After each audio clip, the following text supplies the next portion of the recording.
रुकन दीन है। मैं जामिया इस्लामिया भटकल में ज़ेर तालीम हूँ। नाज़रीन, मुझसे पूछा गया कि मैं बड़ा होकर क्या बनूंगा, तो मेरे दिमाग में अलग अलग ख्यालात उभरे। फिर मैंने गौर किया मेरे वालिदैन की क्या ख्वाहिश है। ये इस पर गौर कर रहा था कि मेरा असातिज़ा और मेरा मदरसा याद आ गया।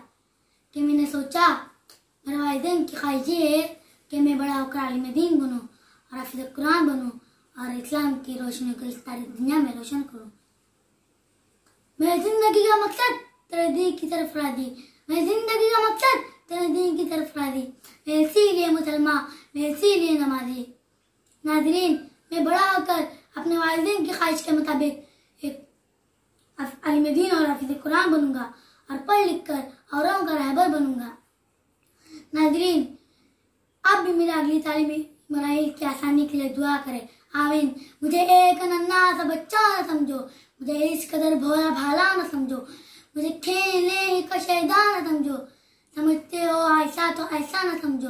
न मैं दिल दिखाने की बातें करूँगा, न हरगिज़ रुलाने की बातें करूँगा, मैं हंसने हंसाने की बातें करूँगा, दिलों को मिलाने की बातें करूँगा। जज़ाकल्लाहु खैरा।